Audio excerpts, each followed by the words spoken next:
যুদ্ধে প্রথমবারের মতো আন্তঃমহাদেশীয় ক্ষেপণাস্ত্র ব্যবহার করে আন্তর্জাতিক মহলে হইচই ফেলে দেন রুশ প্রেসিডেন্ট ভ্লাদিমির পুতিন। যুক্তরাষ্ট্রের তৈরি ATACMS ক্ষেপণাস্ত্র এবং ব্রিটেনের ক্রুজ ক্ষেপণাস্ত্র রুশ ভূখণ্ডে ব্যবহারের দাঁত ভাঙা জবাব দিতে মাঝারি পাল্লার ওরেশনিক দিয়ে দোনেৎস্কে হামলা চালায় মস্কো। এরপর থেকেই আন্তর্জাতিক গণমাধ্যমের শিরোনামে রুশ প্রেসিডেন্ট। এরই মধ্যে শুক্রবার এক বিবৃতিতে নতুন ওরেশনিক হাইপারসনিক ক্ষেপণাস্ত্র যুদ্ধক্ষেত্রে পরীক্ষার জন্য চালিয়ে যাওয়ার ঘোষণা দিয়েছেন তিনি।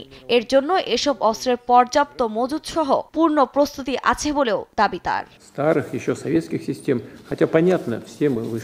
আমরা এসব পরীক্ষা চালিয়ে যাব, যার মধ্যে যুদ্ধক্ষেত্রেও পরীক্ষা অন্তর্ভুক্ত থাকবে। পরিস্থিতি ও রাশিয়ার জন্য সৃষ্ট নিরাপত্তা হুমকির প্রকৃতির উপর নির্ভর করে এসব করা হবে। এছাড়া আমাদের কাছে এই ধরনের অস্ত্র এবং এই ধরনের সিস্টেমের মজুত রয়েছে, যা ব্যবহারের জন্য প্রস্তুত।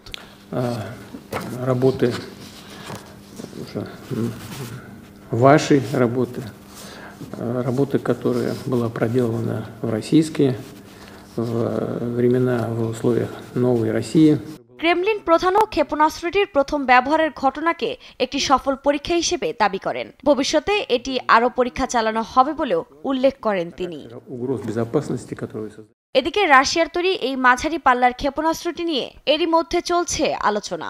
বিভিন্ন আন্তর্জাতিক গণমাধ্যমের তথ্য বলছে, হামলা চালানোর সময় ক্ষেপণাস্ত্রটির সর্বোচ্চ গতি ঘণ্টায় 13,000 কিলোমিটার ছিল, যা শব্দের গতির প্রায় 10 গুণ। সেই সঙ্গে এর ব্যাপ্তি 3,000 থেকে 5,500 কিলোমিটার।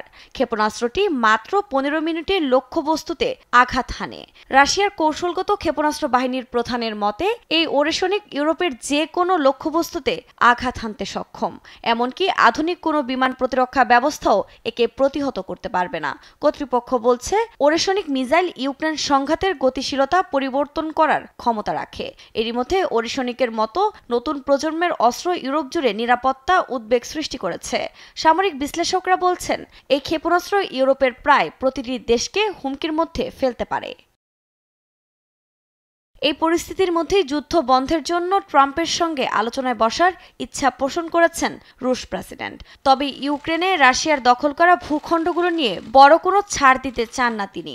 আর পশ্চিমা সামরিক জোট ন্যাটোতে যোগ দেওয়ার ইচ্ছা ইউক্রেনকে ত্যাগ করার শর্ত তার। সংশ্লিষ্ট কর্মকর্তাদের বরাতে এই তথ্য নিশ্চিত করেছে বার্তা সংস্থা রয়টার্স, যদিও এ বিষয়ে মুখ খোলেনি ক্রেমলিন। আফরিন মৌ, নিউজ ডেস্ক, দেশ টিভি।